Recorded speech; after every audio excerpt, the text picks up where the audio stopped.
For several years. Yeah, when he was a wholesaler. You know what, guys? Go ahead and write down his his website. Let me go ahead and pull it up for you guys.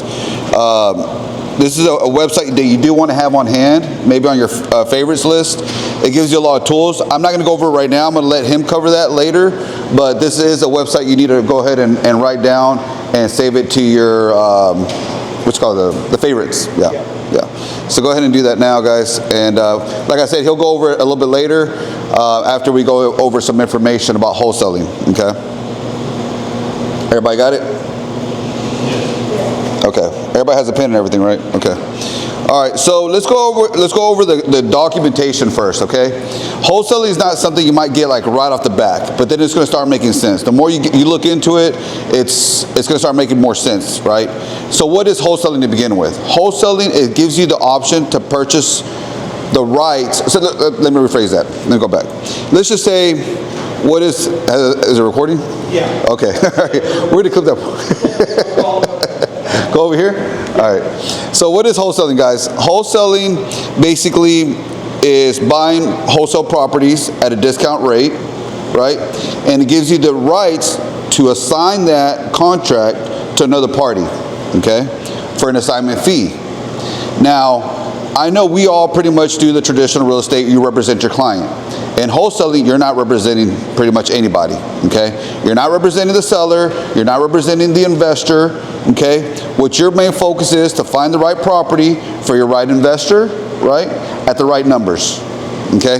It's a numbers game. Investment, there's no really attachment to it, right? There's not like, oh my God, I love the color of this house. I love the curb appeal. No, it's I love the price of this house is what you're looking for, right? That's what we're all looking for. I love the price, okay? So the first thing that you're going to do is going to do the non-rep agreement, right? So you're going to send this document to your client. Until you say client, to your investor saying that I don't represent you, or to your seller saying I don't represent you, right? Hey, we're not representing each other here. There's no fiduciary duties. That means I'm looking out to get the best price at the right number, right? That's what I'm looking for. Now, there is a documentation that you have to provide, and I did on purpose. I didn't put it on there because all you guys should know this. What's the other document before this document you should provide to that investor or seller? I know you already know. I know you know already. Exactly. So I didn't put it out there just to make sure you guys were 100% apparent that that document goes first, okay? Don't ever forget that document. IBS, and then this document is number second, okay? After that, we are going to run some numbers after this, but I want to get down to the actual agreement. Do I have it in here? I should. Vive Realty assignment, okay? Now the assignor is you. You're the wholesaler, you're the assignor. The assignee is your investor, who you're going to signee the contract, right? So the first is your legal description, right? You're the assignor. Now you're going to tell me, no, can I sign this under my name? No, I prefer you not to. Any transactions you're going to work in, I'm going to repeat this, any transaction you're going to work on the wholesale, you got to get with me first, okay? Get with me and Jose.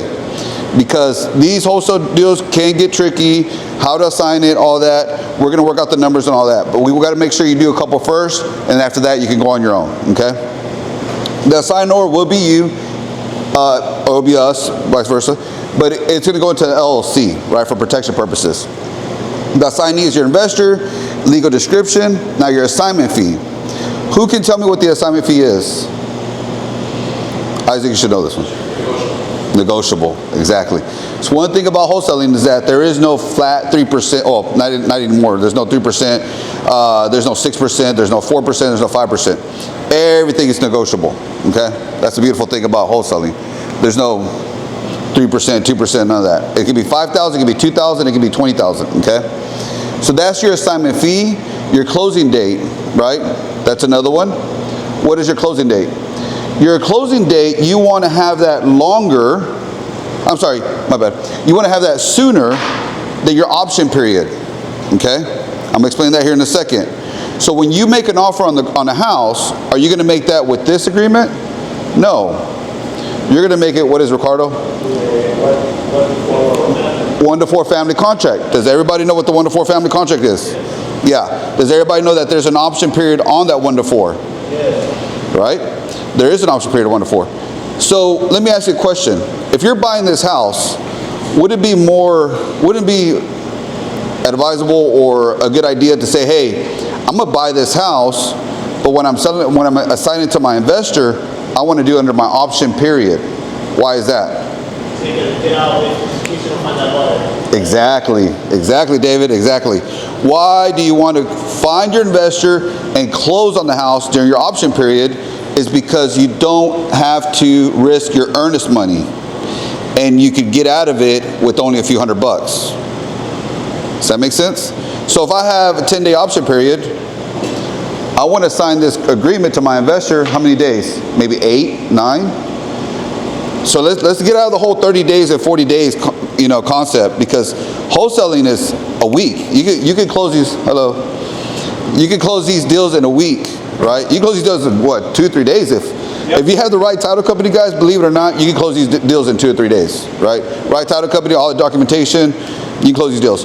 So a week or 2 weeks, it doesn't seem like a lot, but in wholesaling, it's a fast movement, and that's why we need to go with you guys on these deals.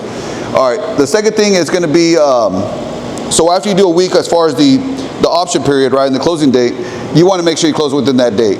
The down payment.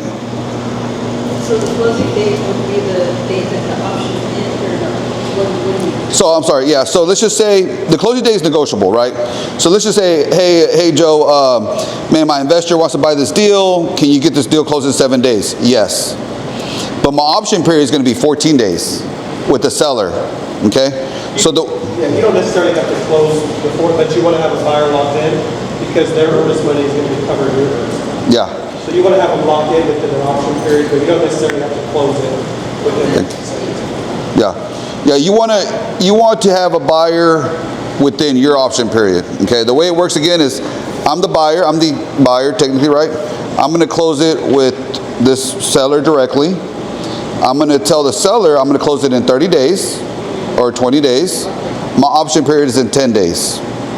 When I turn around and talk to my investor, I want to make sure that my investor is locked in with his down payment within my option period. Does that make sense?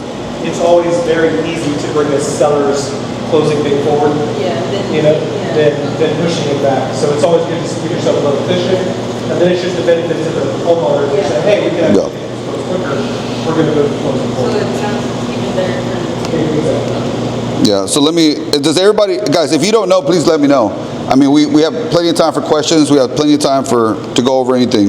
Does everybody understand that concept? Because it's important. Okay. Yes. Because you said the option period you do it with the 1 to 4, right? Yeah. So let me go over the 1 to 4. And who's asking? No. Okay, yeah. I'm sorry, bro. I was looking over here. I'm trying to see like. No. You're right. The assignment when you do the contract. Yeah. You're right. Okay. So let's go over the contract first. Okay. And then we're going to go back to the assignment. So that way we understand the concept of this contract. I'm not going to go over I'm not going to go over all of it. I'm just going to go over the highlights of what you need to know for wholesale, okay? And we run numbers a little bit. I'm not going to do, this is not a contracts class, and this is not a comparative market analysis class, okay? So the first thing is I'm going to buy the house. Who wants to be my seller?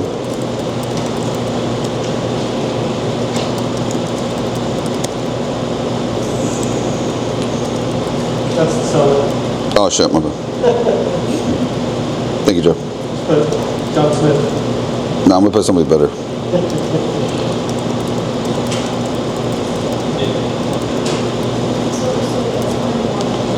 Who wants to be a seller? Let's put David.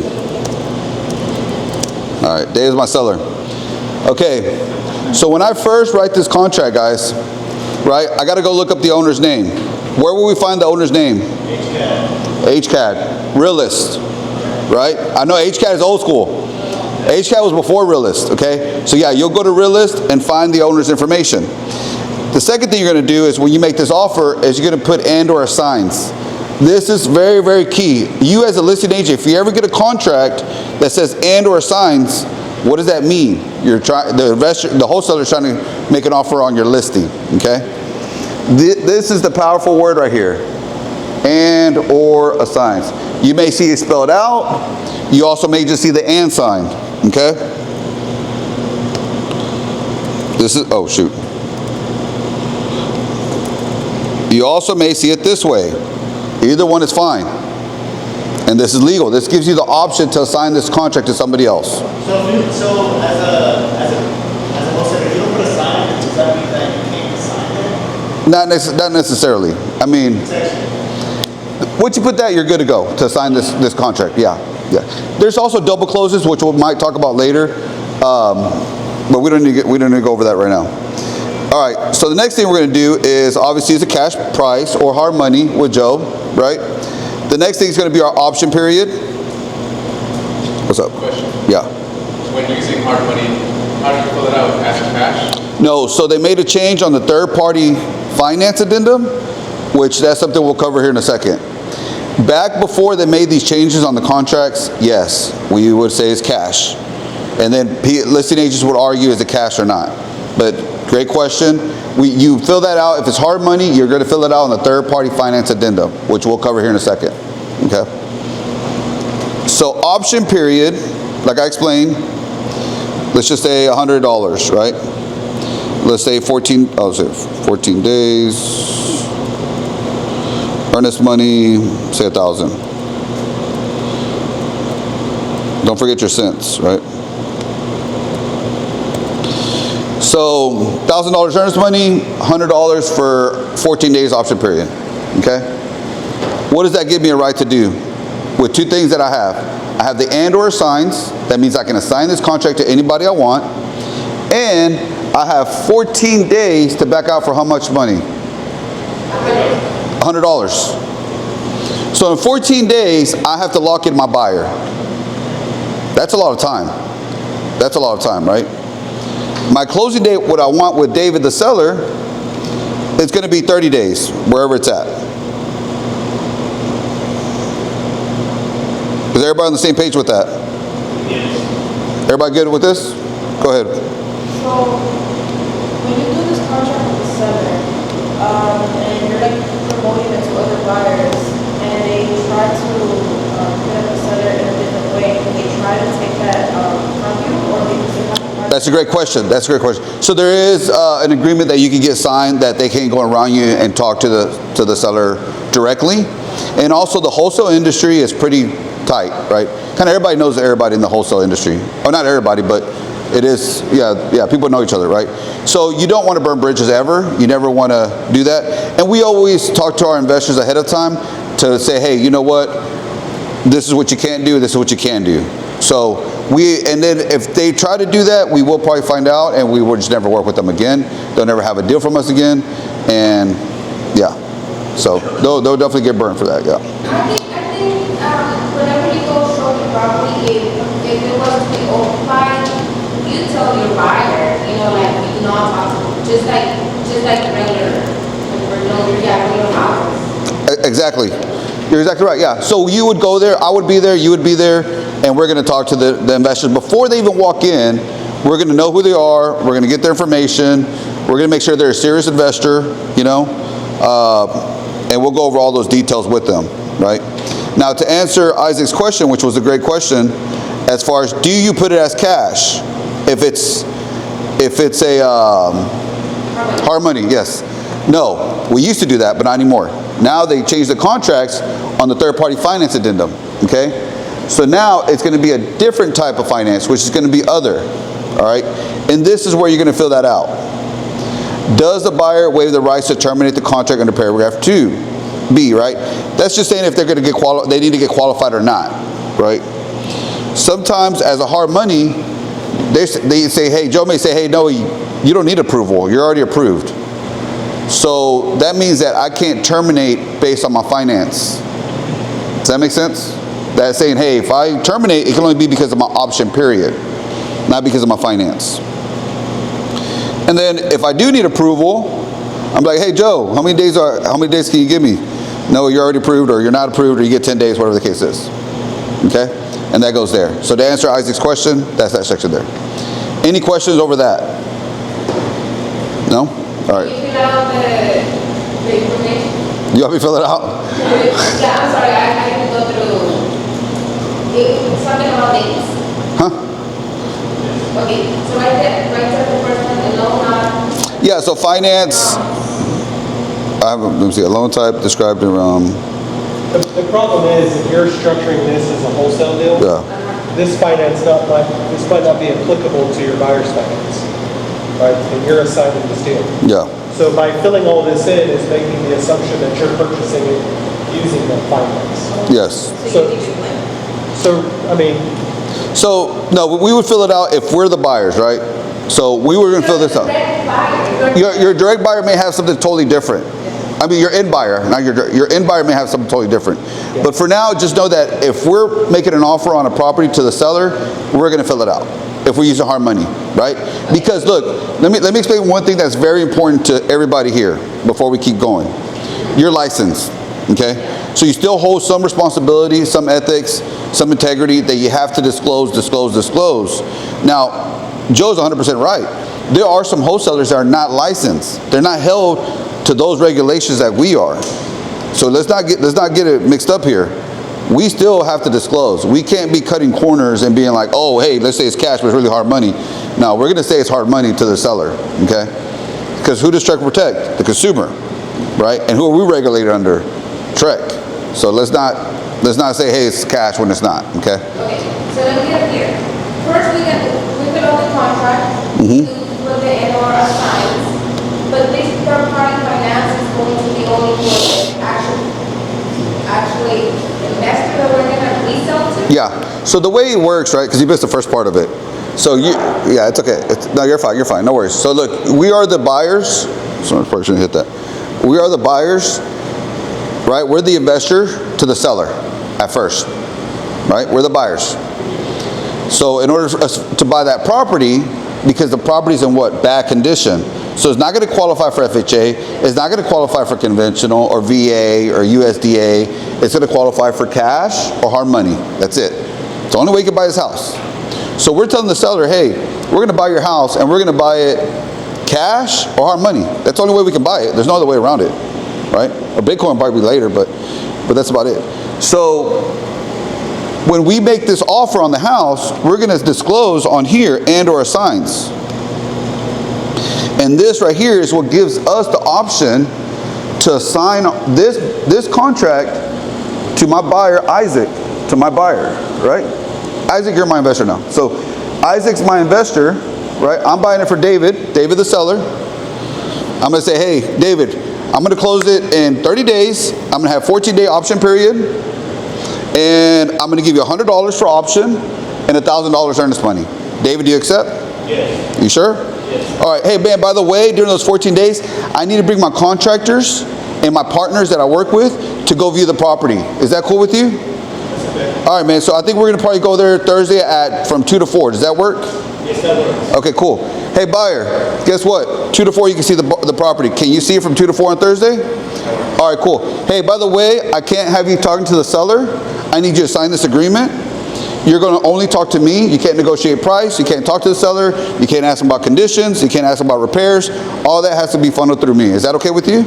All right. Are you buying cash or proof of funds? I'm sorry, you buying cash or hard money? Yeah. I knew it, man. I knew you were a cash buyer. All right. Let me have your proof of funds by tomorrow. That's the only way I can let you see this property. Is it through a bank, a credit union, or who's it through? Bank? Okay, cool, man. Look, I don't need your account number. Scratch that out and send me your bank statement because I don't need your account number. Please don't send that to me. Just scratch that out. All I need is the name and that's it. And the amount. And it covers the $100,000 that we're going to buy this house for? Cool, bro. We're good. All right, send that over to me. And ID, please. And what? And the ID. And what? Your ID. Oh, and their ID, yeah. Your ID. I don't need your social, babe. That's it. We're good at that, yeah. So yeah, and that's how you negotiate the transaction, right? Now, once you negotiate the transaction between David the seller and Isaac, now we prepare the document. Well, actually, no. First is the documentation with him, and then you talk to him after you have the documentation, right? But guess what? I'm going to have him close. So Thursday he goes sees the property. Hey man, do you like the property? Yes. I'm buying it from David for $100,000. What do you think, Isaac? I'm going to sell it to? 50,000. 50? Do I hear 40? Do I hear 10? So I like Isaac a lot, right? He's been with us forever. He's a good friend. So I'm going to assign it to him, let's say for 15,000. Okay? Now there's a formula to that, right? It's not like I'm just picking a number out of the blue and say, I want to make 50,000 today. I want to buy a new car or whatever. No. There's a formula involved to that. And we're going to calculate those formulas today, right? So I'll tell you what I'm assigning to you here in a second, right? Well, actually, let's go ahead and do it now. I want to go ahead and find out what we're going to give it to Isaac? Yeah. Okay, let's go ahead and do it now. It's off the 70% rule, and we'll do it again here in a second. It's called the 70% rule, 75% rule, 80% rule. And Joe will be the first one. I know he's already looking at me, 70% really? Yeah, 70% was really common back then. Now you're buying deals really closer to 75, 80%, okay? So, yes. I have a question. So, whenever you go under contract with me, do you go ahead and send this contract to a title company, or you wait until you find the buyer? Great question. Great question. David asked, do you send this to the title company right off the bat? Yes. Why? Because you have to understand, that's a great question, David. Thank you. So the reason why is because you don't know the situation of the seller, okay? Take consideration, guys. These sellers that you're buying these houses from, I'm telling you, it's an estate deal. They just got, they might have lost a family member. They might have, have an estate deal, divorce, whatever the case is. We don't know, right? We really don't know. And you don't know if there's anybody else claiming rights to that property. So you don't want to get mixed up in title saying, oh, by the way, the sister-in-law came in, she says she has rights to this property. So the faster you get it to the title company, the better. Now, also you have to buy by the contract. Your contract says you have to deliver earnest money within a certain amount of days. Exactly. Open title, you can void the contract. Yeah. So if you're contacting the seller, guess who else is contacting the seller? Other people, right? So yeah, he's absolutely right. You only have a couple days to turn it in, the earnest money option period. We all know that, right? You guys should know that. If you don't know that, let me know. As soon as you get the contract signed, you just send it up to title right away. Send it to title company. The seller in too with all the seller contracts. Yeah. Because they're gonna have to get commitment, they're gonna have to do their same. Yeah. Because if you don't turn it in, you guys do know that the seller has an option of backing out. Right? There's a seller option for not turning in the earnest money, not turning up the option fee. There's an option for the seller to back out. So we all know that, right? But it also makes it easier to market to an investor, because a lot of times investors will like a deal, they'll get into a deal, and then they'll find out the title is pretty messy, and they can't close up the deal. So when you go to a buyer and say, hey, I've got this property in Pasadena, title's already been cleared, here's the numbers, it's more of an attractive deal to go out there and spend the time to look at it. Yeah. Sure. Whenever the title company receives this contract, it's still closed, and they're gonna know it's gonna be another contract receipt, right? I'm sorry? I mean, obviously, they kind of know that this is a wholesale because you may reassign it. Yeah. Now, like, do all the title companies work with wholesalers? You beat me to it. I was going to say that. How'd you know? How'd you know? How did you know? Well, yeah, she's actually 100% right, guys. Which title company are you going to send it to? That matters, okay? Who you send it to as a title company matters. Because I'm telling you right now, there's some title companies that will botch your deal. They will talk to the end buyer, or they'll talk to the seller, or they'll talk to somebody, and then, because they don't know what they're, not that they don't know what they're doing, but they're just not, they just don't, that's not their niche, right? That's not their niche. So who you work with as a title company, who you work with as a hard money, I've called Joe plenty of times, say, hey man, what do you think about this deal? Well, no, this is what I think. Okay, cool, man, this is what I think too. So who you work with as your hard money, who you work with as a title company matters. Do we have investor-friendly title companies? Yes. Do we have preferred investor-friendly title companies? Yes. So yeah, absolutely, great question. We'll tell you who to send it to, yeah. Depending on where the deal is at and all that, All right, so does everybody on the same page with the contract and the closing date and the option period? Right? Yes. So, all right.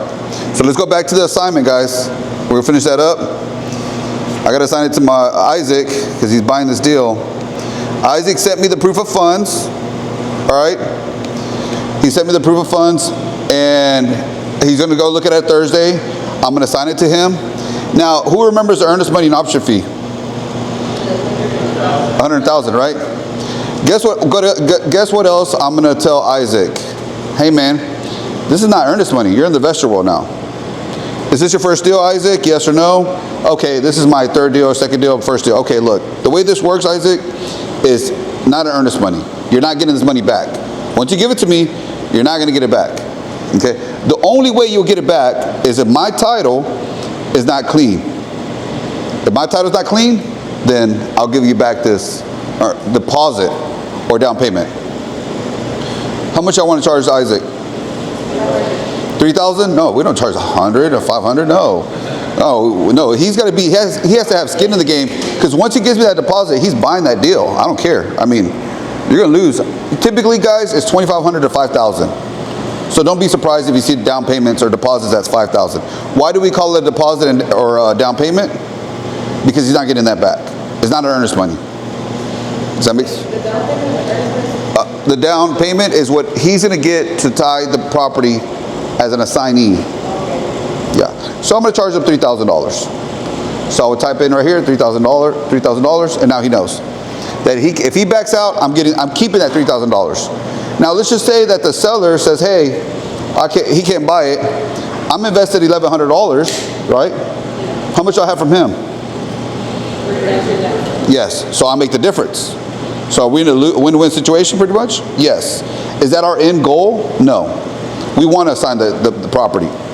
We want to make an assignment fee, right? But we position ourselves where in case our investor backs out, I'm still making money. Everybody on the same page with that? 100%? And that 3,000 will go towards the purchase, though, right? I'm sorry? That 3,000? Yeah. Yeah, this $3,000 when he closes will go to his closing cost or towards his price of the house. Correct. Good question. All right, let's move forward, guys, with the assignment. So all this, I'm only going over the highlights, guys. I'm not going to go over line by line. I do guys want you to read this if you ever do a wholesale deal together. All right, so if I'm assigning it to Isaac, I'm buying it for $100,000. I'm going to make $10,000 off of it. So I'm going to put out here $110,000. Okay. Now, I do want you guys to read the last part, which is important as far as what you're going to pay the brokerage for the assignment deal. This is another beautiful thing about Vive Realty that you guys don't know. What do you guys pay Vive Realty on a wholesale deal? It took out paper. What is it? 450. No, none of you guys read it. I just said read the line. None of you guys read it. No. How much do you pay Vive Realty on a wholesale deal? Somebody tell me. Did you read it? No. Did anybody read it? I just said read it. Read it and tell me how much you pay Vive Realty on a wholesale transaction. And while you're doing that, I'm going to jump over to the next. Nope. How much you pay Vive Realty on a wholesale deal? Who pays it? Who said that? Who said that? As soon as you said that, who pays it? Who's my investor? Isaac. Not only does he pay your wholesale fee to Vive Realty, because you pay $0 to Vive Realty as a wholesaler, we charge it to Isaac. And it gets better. Isaac, you're paying all the closing cost fees for the seller. David. Damn. So when I go talk to my seller and I said, hey, seller, David, hey, man, guess what? I'm going to buy your deal cash, $100,000. You're not going to pay no commission. Is it recording, bro? Because I just went, okay. Let me know, bro. I'm not starting this again. I'm going to do this one time until next month. All right. So I'm buying the deal from David. I'm going to tell David, hey, man, look, I'm going to buy this deal. We're going to close it in about 2-3 weeks. No repairs. Buying as is. No realtor commission. And you're not paying any closing costs. All you're responsible to pay for is your taxes that you owe. Really? That's it. Hey, guess what you're paying? You're paying on the closing costs. Does that make sense? Yeah. You want to get out of it. Yeah. Exactly, David. All right. So that's how you structure the deal as far as the paperwork goes. Is there any questions in regards to that before we move on? No? Pretty good? Yeah? All right. Once we're done with the class, you're going to be like, hey, I had a question. So much. All right, so let's just go ahead and look at some properties. This is not a comparative market analysis class. This is just more for you how to use the tools to kind of do a quick search on where the property's at and get some more information, right? Does everybody here use Realist?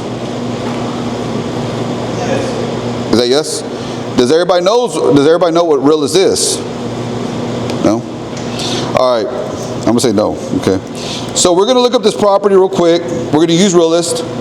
Realist is a powerful tool that you can look up, if it's in a flood zone, if comparables and things like that you can look up. But we're going to go ahead and go here. So with the legal description we get from Realist, it used to be HCAD, but now we use Realist, right? And here's some information about the property, the bedrooms, the square footage. A lot of times you guys ask me, hey, what type of property is this? Is it a townhouse, or is it a single family, or is it commercial? Well, it says right here, single family residence. So this might be a good tool to use as well, right? And then also the year, the square footage. So what matters on a comp or an appraisal? A comparative market analysis. A lot of times it's going to be two things are at the very top of the list, right? What would you say? When I'm doing the ARV, after repair value. Exactly. That's what we're going to be looking at for now. So is location and square footage is all at the top of the list. Would you guys agree with that when you guys are running numbers? Okay. So we know the square footage, we know the lot size, we know the year, the bedrooms. We can also scroll down and see if it was ever listed, who purchased it, the dimensions. Now, I said one thing that was important as far as the flood or the dimensions, right? One thing I'm always going to tell you guys, and I want this to stick for sure, is never give advice on something you're not licensed for. Okay? You're not a insurance agent. Okay? You're not a surveyor.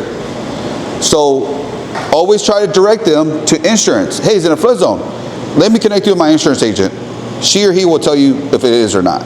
I don't think it is. It doesn't show it is, but still let me direct you to them. Hey, what are the dimensions on the lot? Hey, I'm not a surveyor, but hey, let me get you a survey company and we'll figure out the dimensions. Okay? So always have that in mind, because what does that do for you? What does that do for the brokerage? Less liability? Exactly. Much less liability. So always keep that in mind, okay?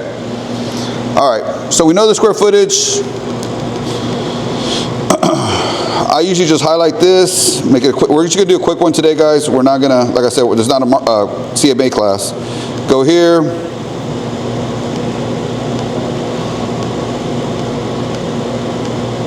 What was the square footage? See if I got. I'm sorry. 2000. Yeah, 2000. Exactly. 2029. Yeah. What was the year? 2004. What was the lot size? That's the hard one because I didn't go over that. 9,000. 9,000, exactly. So that should already be engraved in your mind when you're doing your market analysis, so you don't have to keep going back and forth, okay?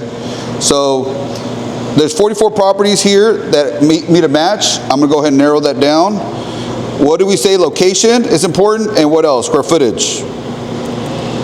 Everybody on the same page? Right? Okay. Let's go to map. So you do, for your comps, do you usually do 500 over or 500 below? It varies. Is it different for you? Like, Yeah, it varies. So like in the heights, that's a good question. So she asked me, do you do 500 less and 500 more on a comp analysis? It depends on the area, right? So let me give you an example. In the heights, we know that the bungalow houses are like 12 to 1,400. I may just go 200 less and 200 more, because your square footage on the heights is much different than your square footage in the suburbs, okay? Now, great question. Let's add on to that. What affects your value when you're doing a comp analysis? Location, right? Location. Would you say if the house is next to a bayou, would that affect the location? Yeah. Would you say if it's behind commercial, would that affect it? Okay, yeah.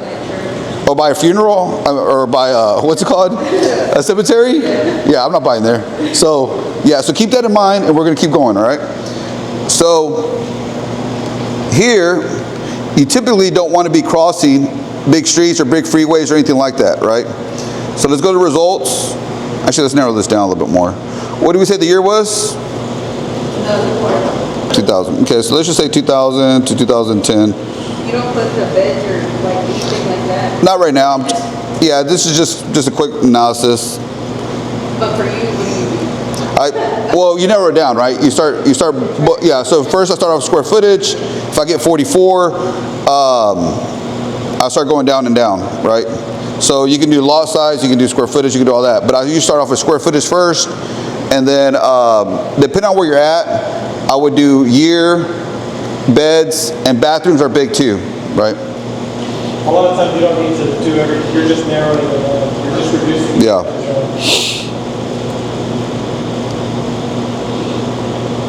So I'm seeing a lot of houses over here. So this right here. I just sold one around 6 million. Oh, did you? Look, and when you hover over it and you're seeing these houses selling in the 300s, And then if you go down over here, oh, it's still 300s, 299. Okay, so let's reduce this down. You're right. 2004, 9,000 lot. Got 23 matches. Let's go results. All right, that's a lot of matches. Okay, so some of these subdivisions don't matter, right? Because that's one thing that we didn't cover right now is the Riverstone Ranch. That's your subdivision. All right. So obviously some of these houses right here are not going to matter, right? We were looking for Riverstone Ranch. Here's one that sold for $350. Okay. It's also one story, right? Obviously you want to know if it's a one story or not. This was sold for $350, $160 a square foot. The lot size, but it's a newer house, okay? So there's some difference there. And like I said, we can analyze these numbers. That's something that you have to do. That's something you have to practice on. In order for you to be really good at this, you have to be running numbers a lot, okay? And you have to be good at it because your numbers are based on your assignment fee. Can you lose money on this by not running the right numbers? Absolutely, okay? So let's just say that I could keep going, but let's just say that this property more or less is worth $350, right? Where's it at? It's in a ledge. That's what my numbers are showing, okay? Now, am I gonna drive out to every house that I run numbers on for investments? Does everybody want to drive out there all over Houston? No? Well, why don't we Google it? See what's it around. See, one of the questions that we answered earlier was does that area affect our pricing? It does. So what I'm gonna do is I'm gonna go to Google.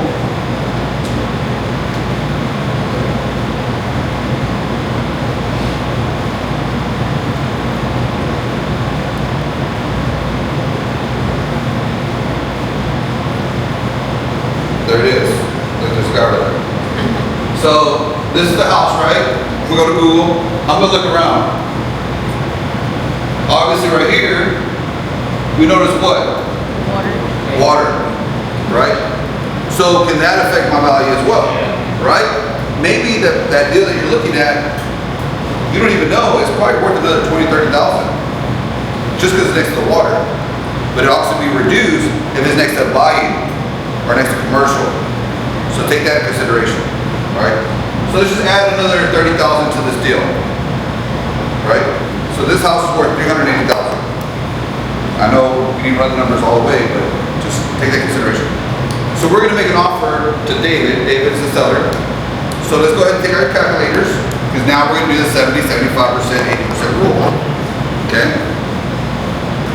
So we know that this house is worth $380,000, right? I'm gonna do it on my phone so you guys don't look at my numbers. You do it on calculator. I could, actually, you're right. Sir, so Daisy and Kenneth, you guys need to get this website. Go ahead and write it down. I don't know if you guys met Joe, hard money lender, investor, subject to wraps. He does it all in the investment world. So this is actually Joe's website. Like I said, he's a hard money lender, and we're going to run the numbers on him, okay? Well, actually, you know what, bro? I'll let you take over, so that way you can explain better. Yeah, sure. We actually have a new website coming August 1st, which is going to have calculators galore. It's going to show So what you should sell for DSCR, rehab, net profit. Yeah, so he's got this amazing website. It's going to help you guys out. We've also got this, is your email up here? Oh, yeah. I just sent it to you. It's like a deal analyzer, or shows Yeah. you what you'll make on different kinds. Correct. Yeah. I was looking at one of those too. Yeah, we have about 7 calculators on a new site we're putting out. So you can use it for your investors. Are we watching this video or no? I don't know how to send it. But if you guys send your emails, I can send you a copy of this for now, but it is going to be on the site. And this will just kind of break down why you want to be at that 70 or 75%. It's going to work out your net profit, your holding cost, your cost to get started on the loan. Go to the smart money.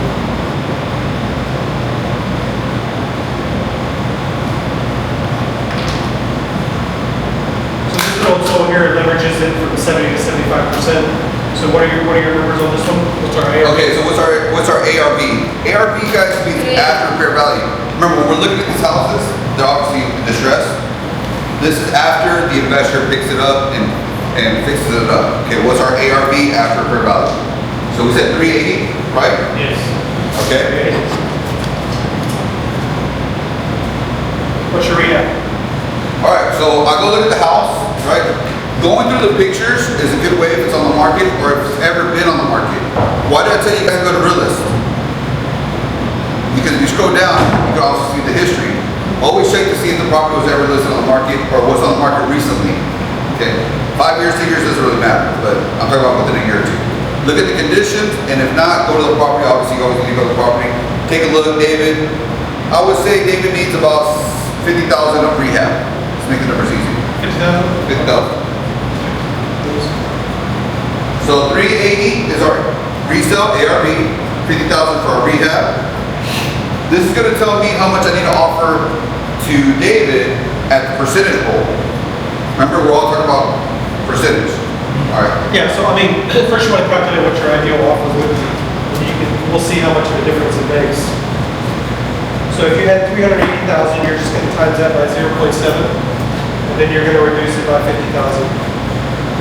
So your ideal purchase price is 216. What is that, 75%? 70. 70, okay. Perfect. You'll see here. Your loan amount is 266,000, which is 70% of your ARV. But that's going to encompass both your purchase price and it's going to encompass your rehab. So it's essentially 100% financing. You're just coming to the closing cost. You're coming to the table with your closing cost. So it's about $11,000 for the investor to get into the loan. Does that make sense?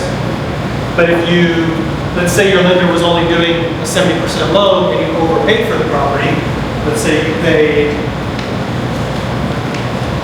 $250.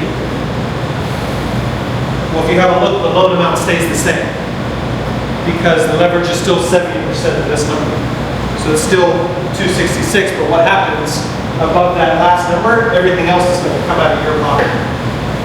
So now your cash to close went from 11,000, now it's 45,000. So it's a big difference. That's why the 70% or 75% rule is so important. Yeah. So let's go ahead and go over it with you guys. Let's do a scenario with you guys. Okay.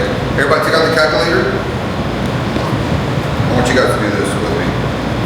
Calculator. Let's do 380. Okay. Yeah. Times that times 0.7 or do 70%. However you want to figure it out. 266, right? Everybody got that?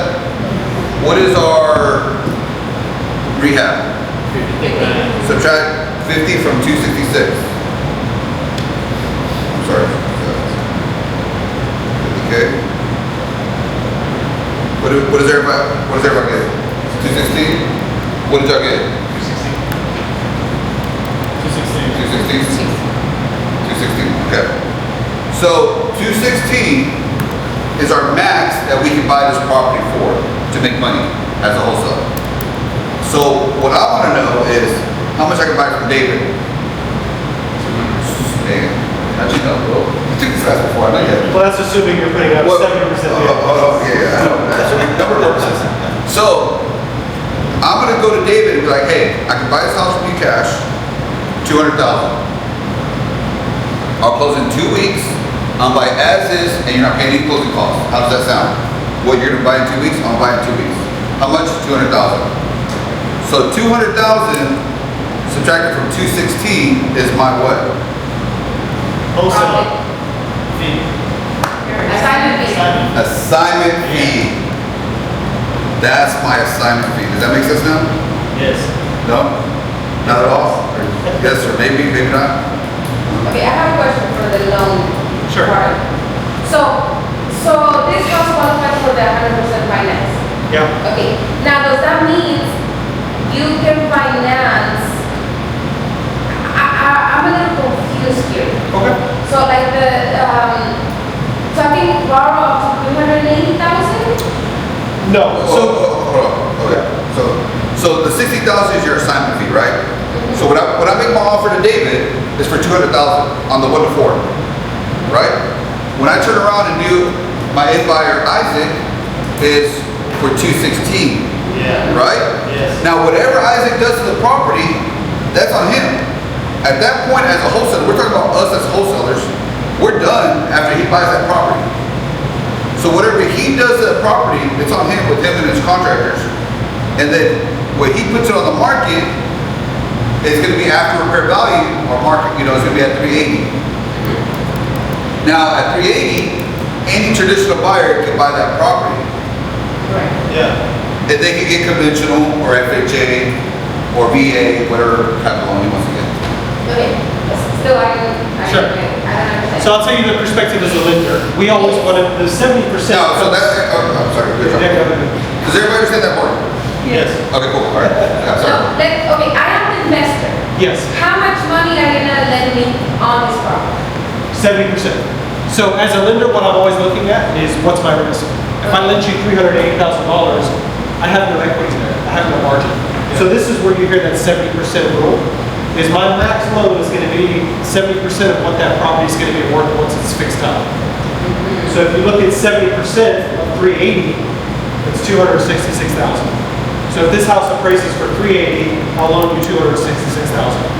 But out of that 266, you have to buy it and you have to rehab it. Right? So out of this 266, 250 of this on this scenario is going towards the purchase, and then the remaining out of that 266, we're gonna give it to you as you do the work for the property. Okay. So obviously this is a bad deal because we were at 216. That totally answered my question. In 216, okay. So if you just kind of reverse engineer it, property appraises for 380, we give you a 70% loan, which is a $266,000 loan. You need 216 for that 266 to buy the house, and then the remaining difference is used to rehab the property. Anything above that 266, you have to come out of pocket for. That's why investors want a 70% deal, because the most important thing to an investor is how much money do I keep in my bank account, right? How liquid do I stay? So the construction holdback, how is that paid out? Is that like a little bit per phase or? Exactly. It's done in draws. So if we have $60,000 in escrow, you basically just say, hey, I've done the roof, or I've done the foundation, we check it, and then we send you the money. Yeah, it's pretty easy. It's about a 24-hour turnaround. So you understand this? Are those are usual terms? Like if someone's just starting out with you, 12% interest, then? We'll do 12, these are the original, but then if you've done loans with us, what we would do is we would knock that down a point, and then we would also increase this leverage. So if you came to a deal which was 75%, because you've paid one off, I'd be happy to loan a little bit higher. I would loan 75% of that. Yeah. So we recently closed a deal with Joe, it was great. So they have a portal, makes everything quick, they have a big team behind them where they say, hey, this is what we need, this is what we don't need, we need documentation, whatever the case is. So there is behind the scenes that they get a good team with them. Yeah. Do you ever look at? But honestly guys, I kind of said that earlier, the 70% rule, we're closer to 75, 80%.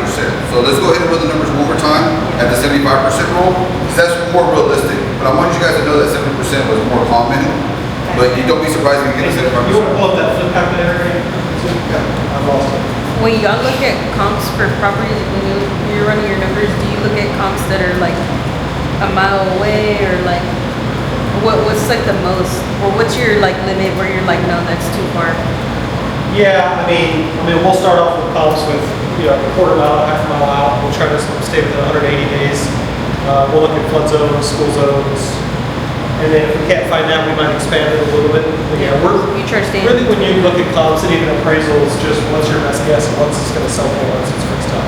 So you don't want to ignore your comps. If you have 3 there, which are same year build, same size, same style of house, and they're giving you a lower ARV, you really got to use those. You can't just search out to find something that makes your numbers better. So as further you get away from Houston, yeah, you may have to do wider searches. Wider rate. Yeah, but typically an appraiser wants to have about 2 comps within a quarter mile radius and at least 1 within a half mile radius. That's ideal for an appraiser. Do they have to go out further? Yeah, absolutely. So you start off with square footage, and then you go maybe bedrooms, bathrooms, year, and then lot. Lot square footage is more towards the end in my book on the suburbs, but it depends on the area. So like let's just say you're in the Heights, right? And you have a 5,000 square foot lot. Well, that lot may be worth 200,000. As soon as you go to 5,500 square foot lot or 6,000 square foot lot, that lot's worth 250 and 300. That's a big jump just because it's in the Heights area. So that $1,000 square feet can make a big difference. Yeah, most areas are like that. In the Heights, you're like 280 to 300 a square foot. So if you have an extra 100 square feet, it could be That's a lot, yeah. 50, 60, $100,000. But most aren't like that.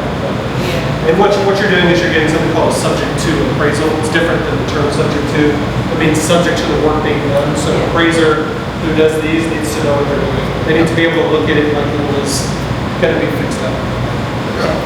And I'll show you the difference. And everyone's always scared to make that 70% offer to 75, but this is what an investor's looking at. This is, kind of show you how much of a difference it makes on profit. So what was your ARV? 350? 380. 380. I didn't even know. Well, you don't have Excel. No, I don't know. Just go over it. Well, they can do it. Just go over it. Well, I was going to touch on that. Do it on your website. Spectrum sheets. Well, this is net profit. I can do something else with this, but basically showing you how much it jumps from 70 to 75 to 80%, how much what your net profit can be. It's a pretty big difference because you're out of pocket at the very beginning is so steep. So does everybody understand the 70-75% rule? You want to do one more? I have a question. Go. So you sent this assignment to him over there. Can you as a wholesaler lowball me, like maybe lower, like let's say Yeah. 170 or 180? You can always renegotiate. Yeah. Like So make more money on it? Or Yeah. give him more wiggle room? everything's negotiable in real estate. Remember that. Everything's negotiable. So you would start off low then? And then Well, yeah, I offer you 200 because I like you. Just first day here and everything. So you always negotiate a smaller amount, right? So if I were to go to you and look at your house, I'm not going to offer you 200. That's my max because I'm trying to make 16 or 15, whatever the case is. I'm going to start for maybe 180. Give you room to negotiate, right? To answer your question, yes, you can. During your option period, can you renegotiate with the seller? Possibly. It depends on the situation, right? Let's just say my buyer doesn't want to pay $216 for it, and his max is $205. He says, "Hey, I only have cash for $205. Can you go back to the sellers?" That's your question, right? Yes, I can. I can go back to the sellers and say, "Hey, my rehab came a little bit more, and unfortunately, I can only offer you $195." Right? So then you just do an amendment, and then you go from there. To answer your question. And I can say, A lot of "Hey, times where you get it wrong is that, what are the two most important numbers on a wholesale? you said square feet and no." When you're evaluating, what's the Evaluating. two things you need to become an expert at? And no. because your purchase price is dictated by your calculation, right? So you need to become a mini appraiser, that's your ARV, and a contractor. You need to know how much a rehab is going to cost. Because if you're basing your numbers off your rehab and you walk into a house and say, this is going to cost $40,000 to fix, but then your investor's contractor comes and says it's going to be $65,000 to fix, well now your 70% rule is thrown off dramatically, right? And that's a big problem with wholesalers.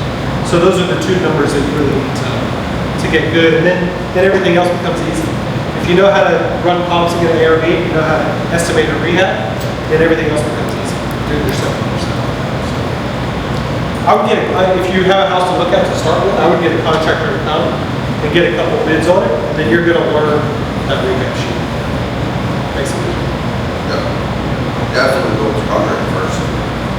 But a little formula we used to do, which you can write this one down, is ARV times 0.7 minus the rehab minus whatever fee you want to make. Does that make sense? Yes.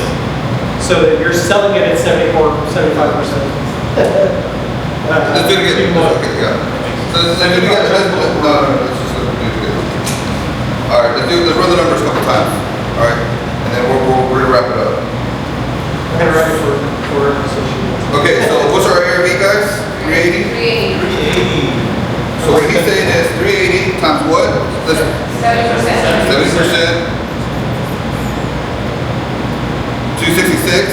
minus 50 grand. 50? Yeah. 216, okay. Daisy, how much you wanna make on this transaction? How much I wanna make? Yeah, 16. 16, well, we already made 16, we're up at quarter. Oh, you wanna make more? Yeah, who wants to make 20? Let's do 20. Let's do 20 because we're. 20, okay, 20,000. Yeah. So what Joe's saying is, okay, so go ahead and subtract your 20K. So ARV minus rehab minus your assignment fee equals 196. So my offer to David the seller is gonna be 196. Now am I gonna go in there and say, hey man, I'm offering 196? No. Why? Because David said, no, man. Give me 250. Joe, give me 250. Give me 215, whatever he says. So I'll go to David and say, hey, look, my offer's gonna be about 190, you know, based on the numbers, based on the repairs, based on what I saw. And one of the important thing is that you put yourself as, you know, your partnership, you know, say, hey, or your buyer, or say, hey, I have a buyer that would like to purchase your property, okay?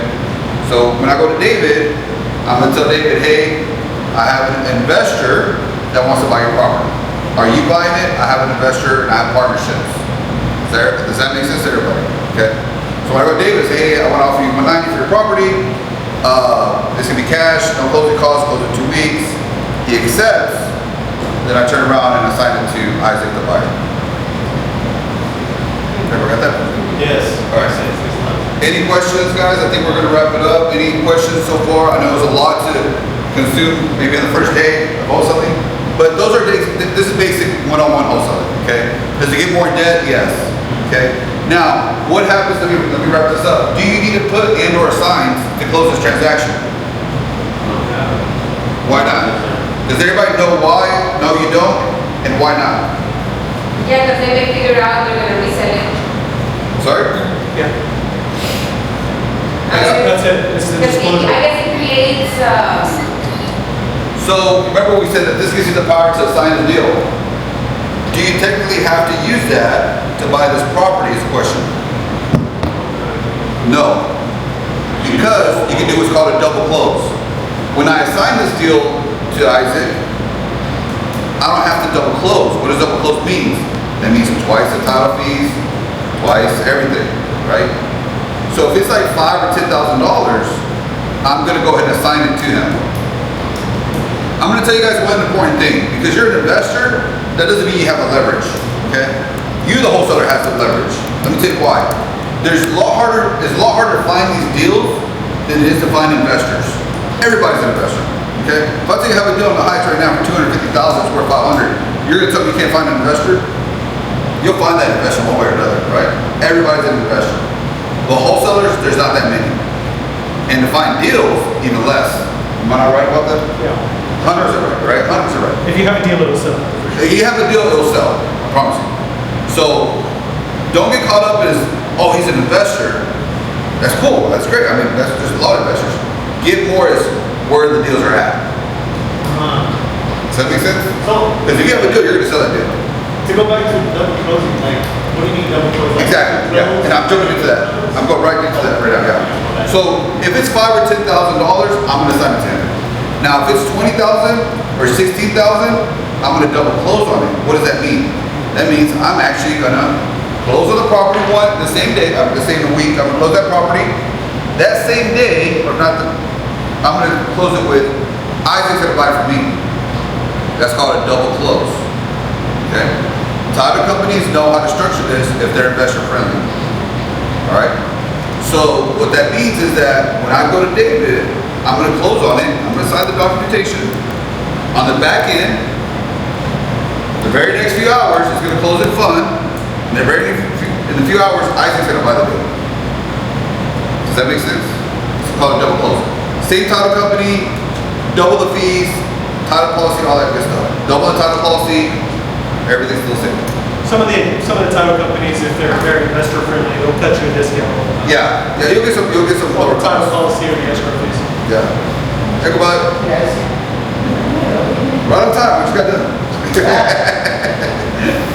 All right, so yes, question. I have a question. So whatever you double close, how does it work with the bank? Like, do you still let him borrow Okay, so yeah, we're about to cover that. So double close, guys. There's and Joe knows how to structure this really well. There's a transactional funding fee. Okay, so that means, am I gonna buy this house with my money? I can or I cannot. I can go to Joe and say, hey man, I need a double close on this property. Here are the numbers. Based on your calculator, I need the money for a day. How much you need the money for, bro? 2 days. What is that gonna mean? Joe is gonna send a wire to the title company to close this property, right? The money's not going to me ever. He's gonna close it, and that same afternoon, Isaac's gonna buy it. That's pretty cool, huh? I just bought a property, a $380,000 ARV property, and I didn't even have to do anything besides assign it or double close on it, and I didn't put no skin in the game. Well, I did put some skin in the game. I put it $100, remember? $1,000 for the earnest money, $100 for option fee. So I did put some skin in the game. I take that back. But he's gonna charge me to borrow that money for a day or two. How much you charge me? 1%. 1% of your front side contract cost. 1%. 1% of the contract, or? So if your front side is $196,000, we charge you $1,900. Yeah. So I'm buying the property from David for let's say $196,000. He's gonna charge me 1%. So my assignment fee is not no more $16,000. How much is it now? $14,000. Because I gotta pay Joe 1%. So that's if you don't have the earnest money to put up. Well, you get that credited back to you. Okay. I'm talking about profit. Okay. Your assignment fee is gonna be your assignment fee plus your earnest money. You're gonna get that back. Yeah, you're gonna get that $1,100 back. You'll get your earnest money and because you're closing on the property, you get that credit back. The $1,100 that we talked about. We call it transactional funding. It's really, it makes a point, it's really good for the bigger deals. I'll give you an example. This will excite you, not to brag about it, but we had a 36-unit property in Cyprus. It was a multifamily, and we contracted it for $1.4 million, and we sold it for $1.6 million. So we made $280,000 on this 30-unit property. If I would have assigned that deal, the seller would have seen we're making $280,000 on that, and the buyer would have seen we made $280,000. So because of what we contracted for, we paid $14,000 for transactional funding. This is before I was a lender. $14,000 from everyone's perspective and optics, we were the buyer on the front side. So that's all the seller saw. We were a cash buyer. And then on the back side, they saw we were the seller of the property. So nobody knew what we were making. They don't need to know that. And it kept the deal sweet. Yeah. Otherwise, they could have got to the closing table and said, well, hell no, you're not going to make nearly $300,000 on this. And they walk away. Yeah, so the investor sees that you're making 15, 20, whatever the case is, he may be like, or she may be like, no, that's too much. Why are you making that much money? And my closing cost fees are $10,000. Let's renegotiate. And you're at the closing table. It's normally the seller. If an investor has a good deal or they're a good investor, they shouldn't care how much you're making as a wholesaler. Yeah, that's true. But a seller who's selling a $70,000 house and sees that you're making 10 might freak out. Exactly. The investor should be more knowledgeable of that. So do y'all recommend to do? I recommend to what he suggested. On a lower thing, no. Because if you're making $5,000, $10,000 and you got to spend $2,000 for transactional funding, it eats away your margin. Yeah. And who really cares if you make $5,000, $10,000? You provided them a service. You didn't work. Yeah. You went out there and did work, so you should be paid for your time. But if you're making a much bigger fee and you transition from single family to multifamily to RV parks, this strategy can be used on all of that. But if you're making $200,000, $300,000, heck yeah. He's exactly right. So on the bigger deals and double closes, it's basically A to B to C, right? That's the way title companies require to phrase it. On an assignment deal, it's going to be more closing from A to C, and I'm just the assigned one. That makes sense. And sometimes I'm sure you guys have all had really difficult sellers. Sometimes you have sellers who are a bit, over analytical, or a bit jumpy, or nervous about everything. And maybe in that situation, Yes, sir. On that 1% to hold it for that first day when you're, going from seller to, like when you're buying it on double closing, that 1% comes out of pocket from The title company will work that out for you. It all gets balanced. Yeah. We added all the payoff. Yeah. So let's say it's 100,000, we wired 100,000, our payoff would be 100,000 if we want. Okay. So when you sell it, Okay. All right, guys. Well, any other questions? look at that because I know like this is every sign again along with the contract the first time from the seller. Yeah, we'll cover that real quick. Yeah, Let's go over it one more time, and then we'll wrap it up, guys. Sorry. It's okay. Alright. The assignment agreement. So, you put on today's date, obviously. The signer will be you as a wholesaler. The signee will be Isaac as the buyer. Oh, okay. And then, where is the signor, which is you as the wholesaler, with the seller, David the seller, right? The assignment fee, if we were to buy it at $200,000, the assignment fee would be $16,000, right? Yes. And if we're to buy it for $196,000, it would be $20,000. So everybody, same page? Okay, all right. So this is gonna be signed before the closing by all of you. Yeah, when I go to David, the seller, I'm gonna make sure my offer is a wonderful family contract. And if I'm buying it with hard money, it's gonna be third-party financing in them, right? When I sign it to Isaac, it's gonna be the assignment agreement. Oh, Exactly. You have two sides of the transaction, too. Yeah, one here, and he's gonna be the assignment, yeah, well, this is for the buyer, basically. the end buyer. Yeah, Because technically you can be a buyer too. yeah. Yeah, okay. Any other questions, guys? But if you're double closing, you're not using one side. Yeah, guys, yeah, if you double close, you don't need to sign the deal. You're gonna have a purchase contract with the end buyer. Yeah. But either other questions, guys, we'll definitely work it So, out together. on this last page, you would put the total amount, so 216. Yeah. This last page. Yeah, the assignment, you're right. Yeah, so if I'm assigning it to Isaac, I'm gonna put 216. I'm picking up for 196, I'm assigning it to Isaac for 216, I'm making 20K. Yeah, everybody get that? Thank you. No problem. All right, guys. Well, that's it for today. Thank you guys for coming.